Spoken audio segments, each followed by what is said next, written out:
About 3:50 p.m. yesterday, the State Crime Command Organised Crime Squad led a high-risk operation to stop 2 vehicles in Revesby.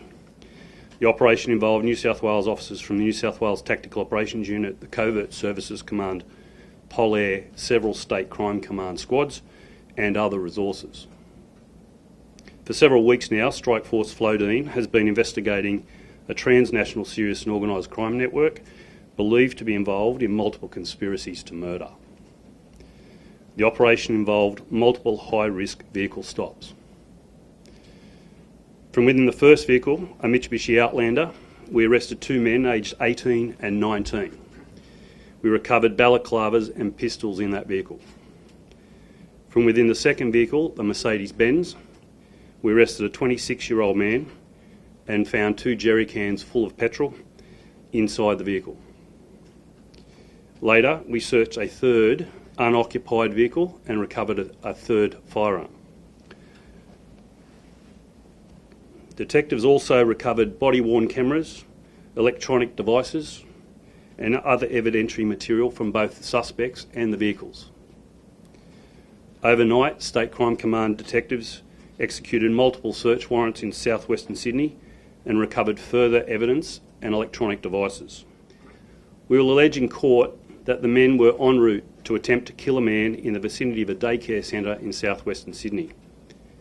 The fact that this group were prepared to kill an individual in a location where so much collateral damage could have been caused is of significant concern to the New South Wales Police Force. Who are they targeting? And is that person linked to any specific criminal organisations?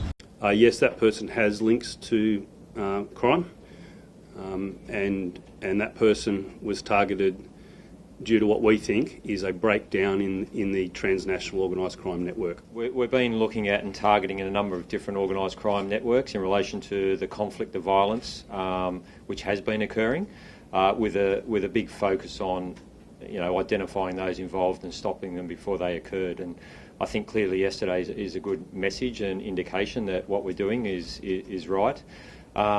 Yesterday we were aware that these 3 people, their conduct and their behaviour just prior to this interdiction indicated that they were going to do something of a serious nature. I think due to the coverage we had across these people, and I can't understate the amount of resources that we've got on this strike force, not only across the whole of State Crime Command, but a large number of assets and resources of the New South Wales Police.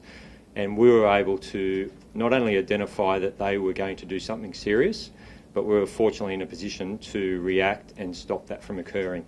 And it was clear that once we arrested these people, what these cowards were actually going to do.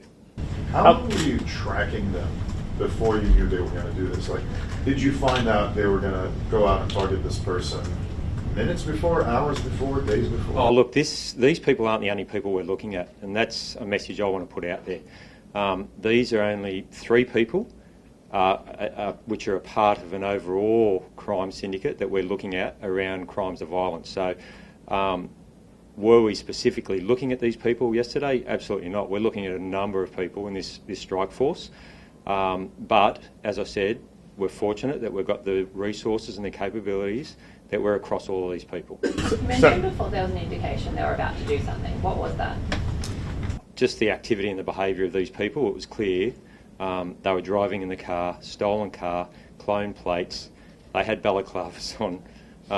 There was enough indicators for us to know that something was happening. How long were you following those 3 individuals, sorry? Oh, look, I don't want to answer that question in relation to the ongoing operation. However, it was obviously long enough that we were aware that they're going to be doing something. So an extended period of time, more than a day, would you say, something like that? Oh, look, as I said, there's numerous persons of interest in this investigation. We're across all these people for an extended period of time. If you were looking at these people for several days, you had sort of an idea that they were going to do something wrong. Why do you wait until they are driving to the potential hit, armed, balaclavas on? No, look, as I said, there's a lot of different moving parts to this investigation. There's a lot of different persons of interest. We have an extremely large amount of resources and assets around these people. Obviously, the indicator had to be there for an arrest to occur. We can't arrest and charge people based on what we think they're going to do. We have to obtain evidence against these people. We clearly obtained conclusive evidence against these people yesterday. We clearly stopped them from murdering someone, and we clearly stopped other people, innocent bystanders, from being caught up in this intended murder. How far was the location of the arrest to the daycare centre? We're not conclusively certain which daycare centre was relevant to this this intended hit, but we're aware it was around a daycare centre, so I can't answer that question. Are we talking? Sorry. What's the relationship between the people who were arrested yesterday and the offshore crime syndicate? Are they guns for hire, allegedly? Yeah, look, I think these people who we arrested intending to carry out the murder, they do not know the victim. They do not have a personal relationship with the victim. They were people who were hired by a syndicate, possibly an offshore syndicate, to carry out this murder on their behalf.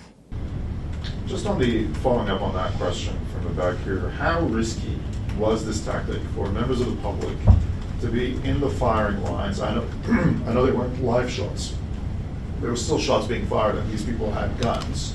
How risky was it to arrest them right then and there in peak hour traffic? Oh, look, I mean, an arrest of this type is always risky, you know, not only to the police but to the public. However, as I said before, I think this clearly shows that, you know, our process around this type of arrest is, it played out yesterday that there was no one injured or hurt, no members of the public were injured or hurt, and we were able to facilitate this arrest with these people with these firearms. It's sort of what I asked before, but are you basically saying that if you're there like 5 minutes later, is this person killed? Like, is it a matter of minutes like that? Oh, look, I think we would never ever put the public at danger. If it comes to the fact where we've got to decide over evidence and risk to the public, absolutely, risk to the public is our highest priority, and we will always do that over trying to obtain evidence. So, in our view, there was never any risk to the public because we were controlling this situation. Really? So this is a matter of minutes, the margin of error here.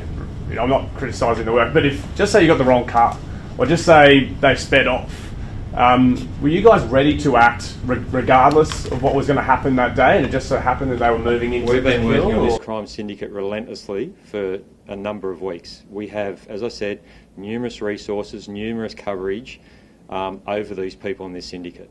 Can you just tell us a bit about what kind of force was used during the arrest yesterday? I might answer these questions. Just thank you, Peter. The Tactical Operations Unit is one of the best in the country, if not the best in the country. Their whole aim is to mitigate risk. The entire operation yesterday was planned by Peter and his team in conjunction with the Tactical Operations Unit and other units that are covert units. Those units have plans and strategies to deal with, for example, if the car moved into the wrong direction. Their timing of interdiction is designed to protect the public, to contain the situation. And so the decision yesterday to make the vehicle stops where they did was entirely a tactical decision around safety and safety first. They did it without firing any live rounds, to your point. They use special weapons and tactics that are available to them, which I won't explain to you. Notwithstanding, they were suitable for the tasks they were given. They are professionals.